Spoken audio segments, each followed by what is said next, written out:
Hey guys, welcome back to the little piece I have in farm, SHEDWARS21. You won't believe this, guys. I came out here this afternoon and there appears to be a fork in my tomatoes.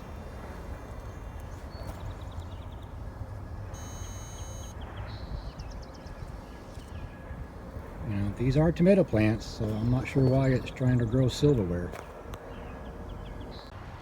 Well, from time to time your tomatoes will create a fork. And if you're trying to keep your tomato plants in a single stem, so you're probably wondering which part of the fork do you keep and which part of the fork do you cut off. And right here is the fork of this tomato. And the one that's going to be the main stem is the one that has the tomatoes set on it.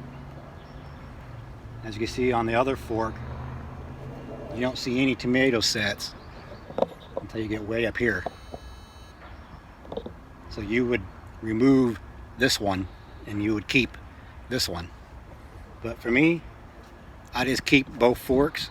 Just means I'll get twice as much tomatoes off this plant, and it'll prevent it from growing 8 feet tall. I don't need my tomato plants 8 feet tall where I need a ladder to pick my tomatoes.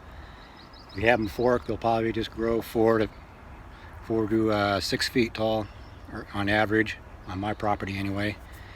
And that's plenty tall where I could easily harvest my tomatoes without using a ladder. But now, that being said, you got this one here coming off. Do you prune it or do you not prune it? If you want to grow them in a single stem, you want to prune this branch off. For me, I'll probably just put a stake here in the ground and hold this up off the ground, and I'll just get tomatoes right here. I'm not hung up on single stem tomato plants. But I will pinch off these ones right here. These little ones that are trying to grow off that branch, I will pinch them off. You don't want to get too bushy. I know a lot of people call this branching right here suckers. To me, I think the word sucker is misused. It's not really a sucker. Tomato plants grow side branches. That's their habit. And if you don't want these side branches, just prune it off. Just prune off the branch. It's not a sucker.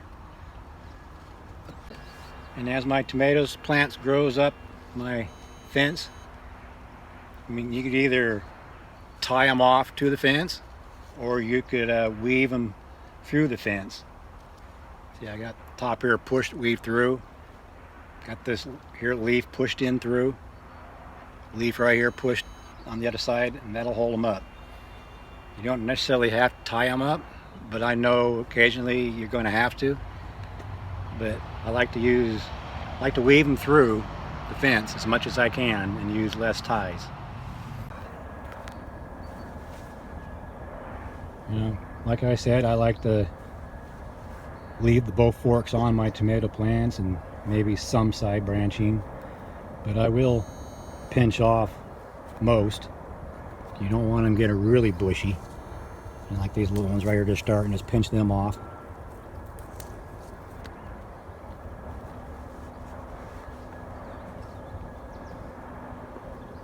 There's another example of a fork. And this side here is the one that has tomatoes on it.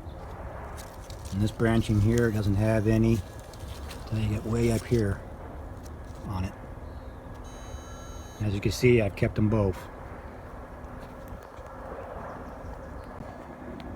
And over here are my other tomatoes I have, and here's another example of a fork. And as you see, I did use some ties on this one. But near the top, I am weaving it through.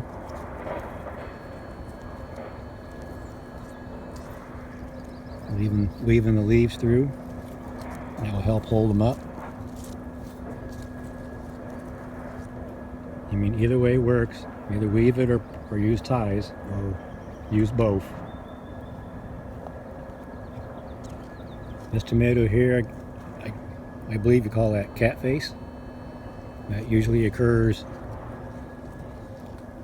when you have a double blossom on a single stem there. So you're basically trying to grow 2 tomatoes together, and it creates this cat face.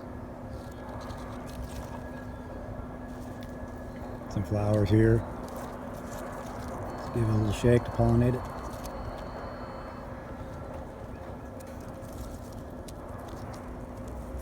Feed the leaves through to help hold it up.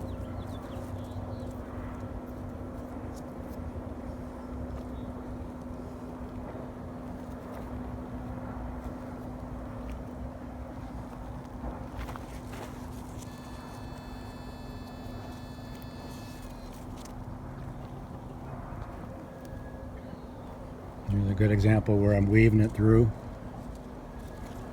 to help hold the plant up. Another example where I'm weaving the leaves through to hold the plant up.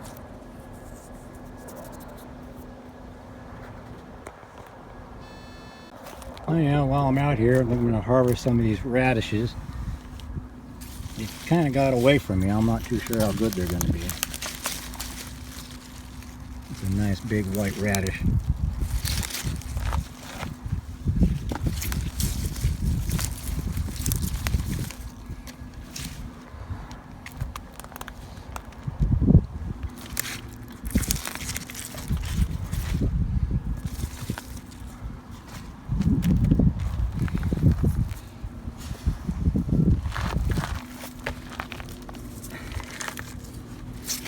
There you go.